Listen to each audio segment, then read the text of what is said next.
Saludos, saludos y muy buenas noches a toda la audiencia de nuestro canal Tecnologías Divinas por YouTube y ahora también a nuestro grupo Tecnologías Divinas por WhatsApp. Pero aquí estamos de nuevo y vamos a estar cubriendo la cuarta cápsula del tema que hemos titulado En el tiempo hoy en pleno siglo XXI está vigente el liderazgo de Efesios 4:11. Ese es el tema. Hoy en pleno siglo XXI está vigente el liderazgo de Efesios 4:11. Es decir, es un tema a manera de interrogante, a manera de pregunta. Ya lo hemos dicho en cápsulas pasadas.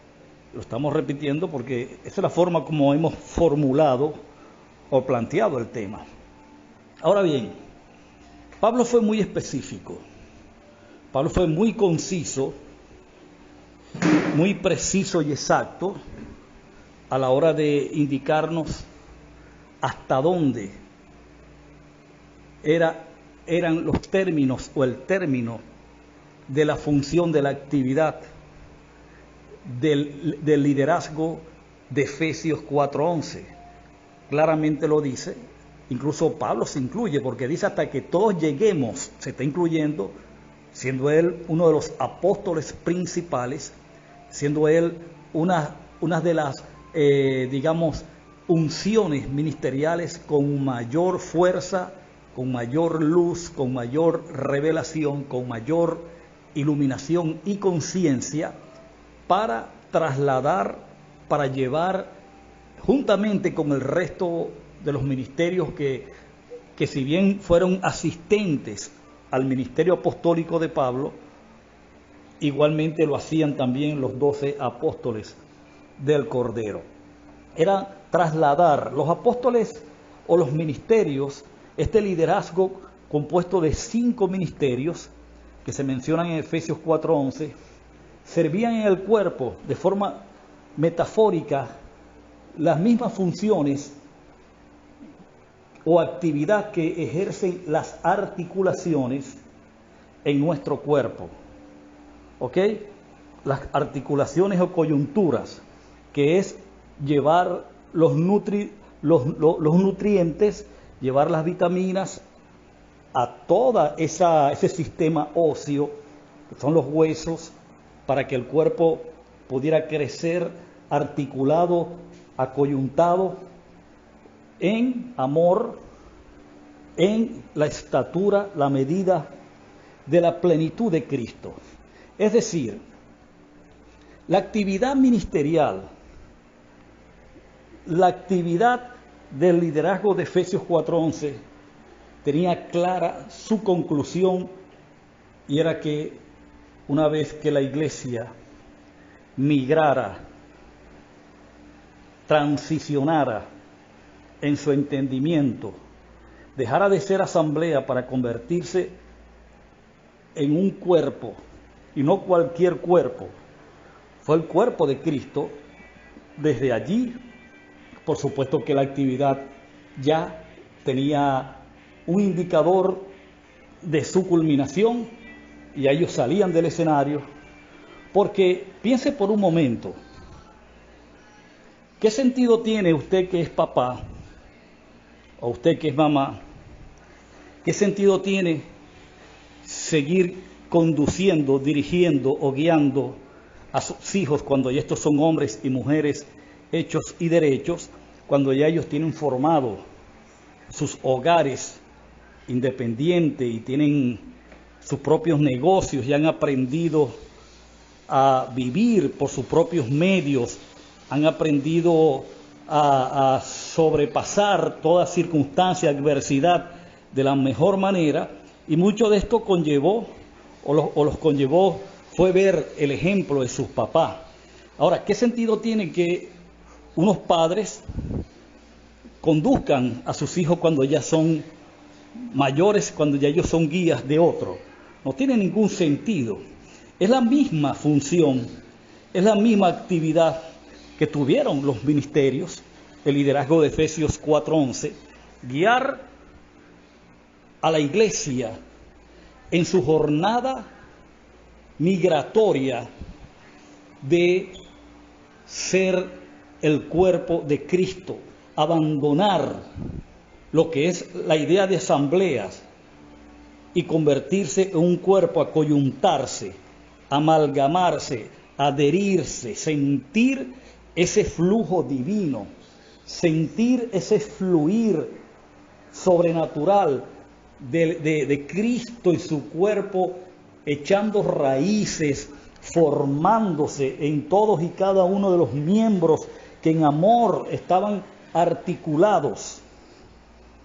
Inmediatamente la iglesia dejó de ser niña, dejó de ser una adolescente, dejó los juegos de niños, dejó las cosas de niño para comenzar a operar activamente como un adulto, como el varón perfecto, a la medida de la estatura de la plenitud de Cristo. ¿De qué estamos hablando?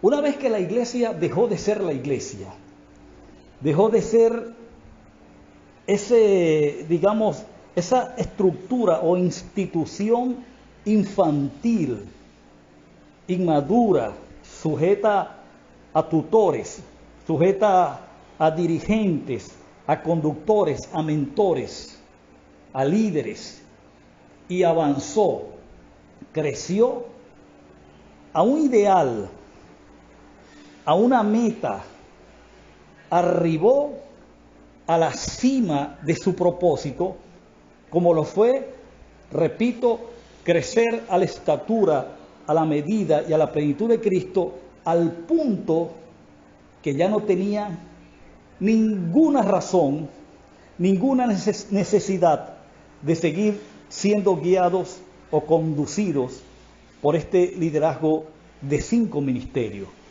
Bien lo dijo el autor a los Hebreos, incluso el nuevo pacto así lo estableció, que una vez de que las promesas se cumpliesen, una vez de que la herencia fuese entregada, una vez de que Cristo fuese formado, crecido y manifestado en gloria a través de su cuerpo, la iglesia, esto era indicativo de que la actividad ministerial había llegado a su feliz conclusión. Y eso fue lo que quiso decir el autor a los Hebreos, que ya nadie enseñaría a nadie, y a nadie dijera, ve y busca al profeta, al varón de Dios, para que te guíe, para que te dé el mensaje, o al apóstol, no, sino que, dice el autor a los Hebreos, retomando Jeremías 33, dice, sino que todos procederán a conocerme, todos beberán de la misma fuente, todos beberán de la misma gracia, y todos serán unidos, fusionados en armonía, para ir recibiendo su crecimiento de acuerdo a la actividad propia de cada miembro. Una vez que la iglesia alcanzó esta medida de cuerpo de Cristo, la deidad de Cristo, el Verbo o Dios como tal, comenzó a habitar este cuerpo, comenzó a funcionar en él y hacer todas las actividades programadas y operativas que estaban determinadas. ¿Para qué? Para que los juicios que se le habían sido o le habían sido entregados a Cristo por parte del Padre, cuando le cedió el trono, le dijo, siéntate hasta que ponga a tus enemigos por estrado de tus pies. Esa misión Cristo comienza a ejercerla desde el trono una vez que la iglesia deja de ser iglesia y se transforma en el cuerpo de Cristo. Cristo comenzó a ejercer su reinado, que consistió en poner a todos sus enemigos por estrado de sus pies. claramente lo estableció el Salmo 110 cuando dijo, siéntate a mi diestra. Eso es poder. Diestra es, en la tipología hebrea, tiene que ver con que te sientes en el trono, te sientes a ejercer autoridad, a usar mi poder debidamente, hasta, note los términos, hasta que hayas puesto o hasta que ponga a todos tus enemigos debajo de tus pies.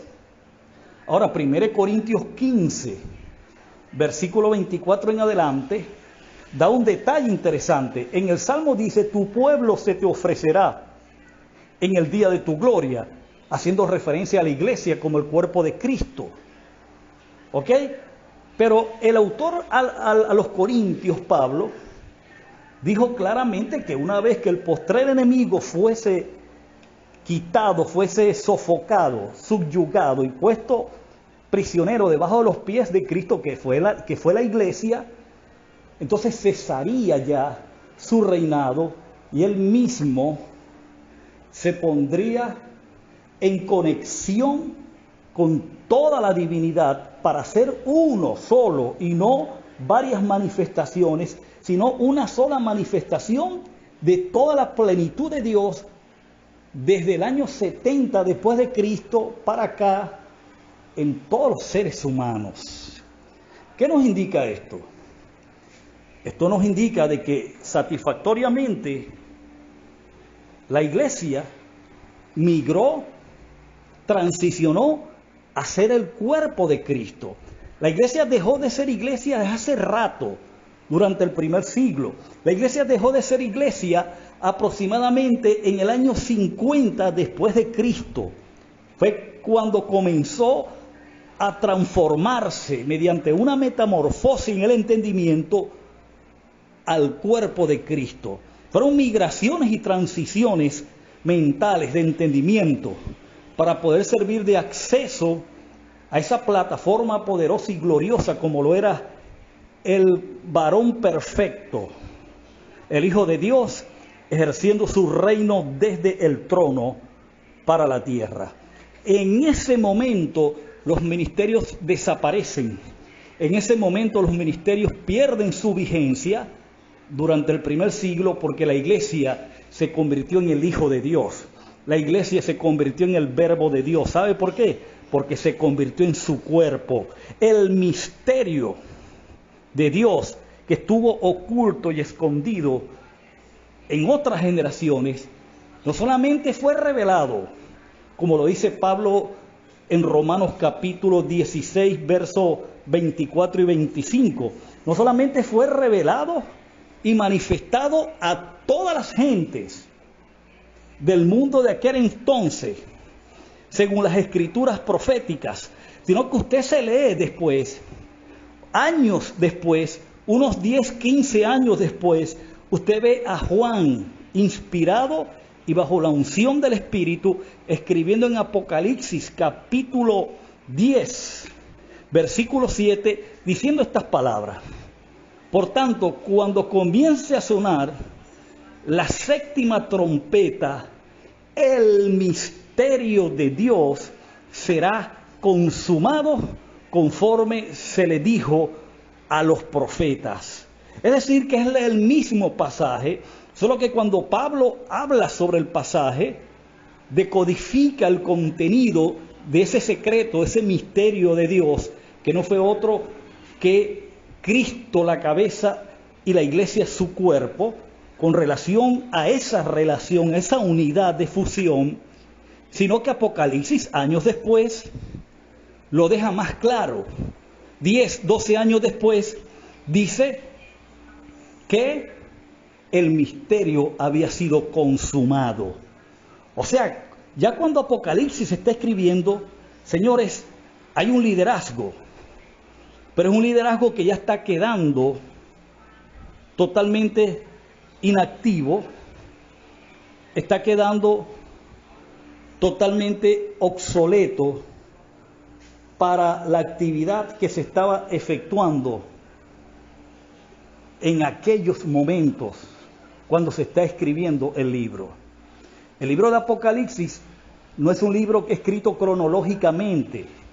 No, es un libro que tú puedes leer en los primeros capítulos eventos y los puedes ver nuevamente en el capítulo 20. ¿Ok? No hay una cronología de los eventos, sino que de acuerdo a la revelación que Dios le estaba mostrando a Juan, la revelación tenía 3 tiempos. La visión era de 3 tiempos. Cuando le dice el ángel, escribe las cosas que has visto, tiempo pasado, las cosas que son, tiempo presente, y las cosas que han de ser después de esta. Entonces, cuando se escribe el capítulo 10, aún está hablando de historia. Y está diciendo de que ya el misterio de Dios, conforme se le mostró a los profetas, estaba siendo y fue consumado con el mensaje de la 7ª trompeta.